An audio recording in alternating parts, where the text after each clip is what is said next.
This is Austen Orrell, a Taft alumni, and he's just graduated from the CIA in New York, and he just wanted to share some things about his experience. So, Austin, I'm going to just throw out a question, and we'll go from there, okay? Of course. First of all, how did you decide to go to the CIA? So in my junior year here, I was taking the culinary arts practicum class, and at that time we had representatives from Johnson & Wales and the Culinary Institute come into class, and they kind of walked us through the process of applying and admissions and what campus life was. And then I got the opportunity to go to the San Antonio campus to take a tour, and after that I applied to Johnson & Wales and the CIA, and I talked to Mr. Barker, and I asked him personally, like, what do you think would be best for me? And we both agreed on the CIA was my choice, and that's where I went. And so you graduated with an associate's degree in, what is the degree called? Culinary arts. Okay, just associate's degree in culinary arts. Correct. Okay, and how long did it take you to get through that? It was 30, 60, 75-week program, and that includes 5 semesters, the third semester being an internship, which is a 15 weeks time period where you choose a work site and you work for 15 weeks. And you kind of hone your skills before you go into your second year. Okay. We'll go back to where you did. Is it called an externship? Yes. Correct. Okay. We'll go back and you can tell me a little bit about that. But why don't you tell us a little bit about the curriculum, the classes that you took, and skills? Anything you want to tell us about your experience at the CIA? So the curriculum at the CIA is very non-traditional to a normal college. Every class is broken up into 3-week time periods. So your first class would be the most different, which is culinary fundamentals, where you learn how to make stocks.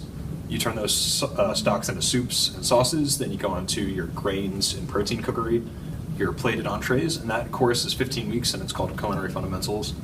And that's really the baseline of the entire program, because after that you use those skills you learn to build off of that and do many different things. And following that, you have meat ID and fabrication, seafood ID and fabrication, both being 3-week courses.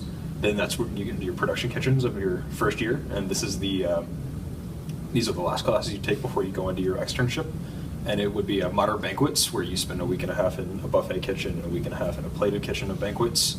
Then you move on to the a la carte class, which is like one of the toughest classes in your associate's degree. It's all about timing and management, your resources. And then you move on to a high volume class, which is you cook for the entire campus in our cafeteria facility.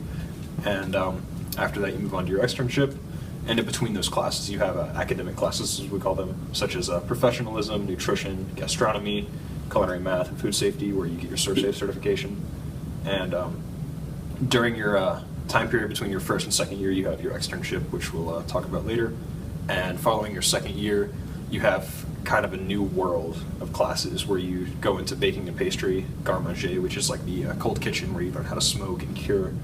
Then after that is just production kitchens for the school, where you cook openly for the students in campus, and it goes through different regions of the world, where you have American cuisine, Mediterranean cuisine, and Asian cuisine, which really opens up everyone's eyes, because most people are just known to cooking like where they're from like South, but then you go into like Americas, which goes into the Caribbean, South America, Mediterranean, you have Spain, Middle East, France, and Italy, and then cuisines of Asia, which you have Thailand, Korea, Vietnam, Japan, and China.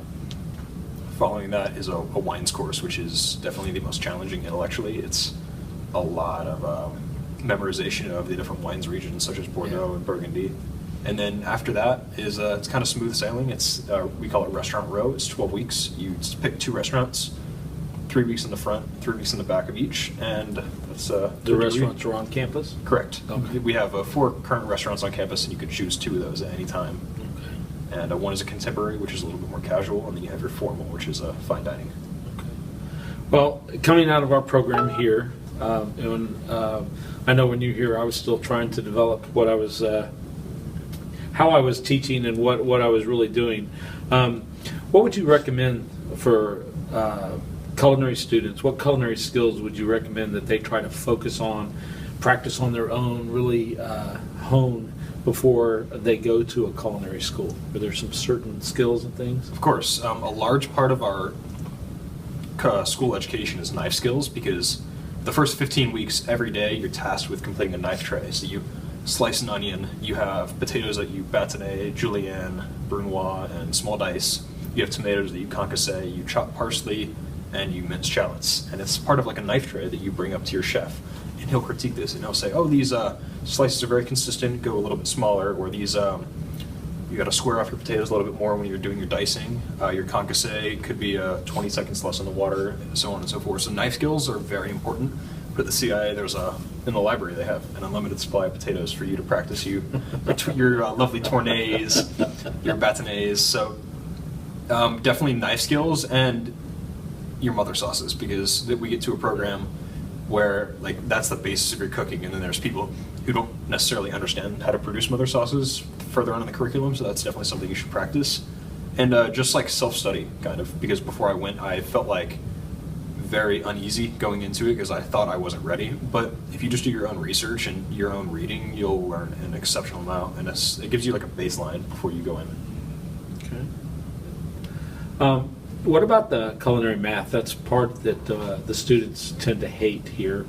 Was it pretty difficult? Was it a challenging course for you? It was intellectually challenging, yes, but I feel like a lot of the math we did in this class helped prepare me for this. We have two classes that kind of help each other out. The first one would be culinary math, which is the first academic class you take going into there, and then you have the counterpart, which is going to be in your second year or fourth term, which is controlling costs and purchasing food, and they both kind of like support each other, where you're costing out recipes, doing the labor, finding out your food cost and labor percentages, your fixed and your prime costs, costs that stay the same, such as your utilities, costs that may differ, your labor, payroll, liquor costs. So it's a challenging course, but they definitely give you the material to succeed.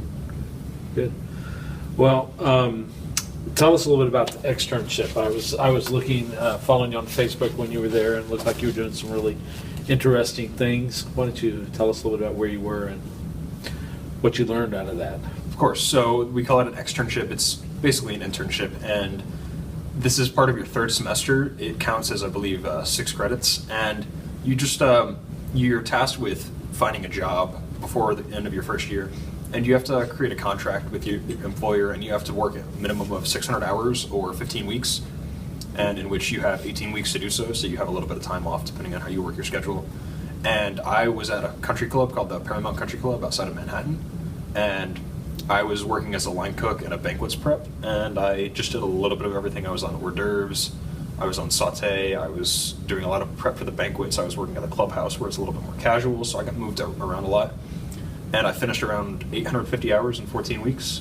I got a week cut short because I was putting in a lot of hours. But it's a very great way to not only adjust yourself to a different environment, but really to travel. And you can choose anywhere in the world to externship.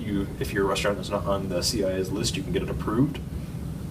And it's just a really good way to hone your skills and like really show yourself what you learned and put it to use. Cool. Is there anything else you want to share about your experience at the CIA? It's definitely the best choice for college. I would have never thought of the experience I got.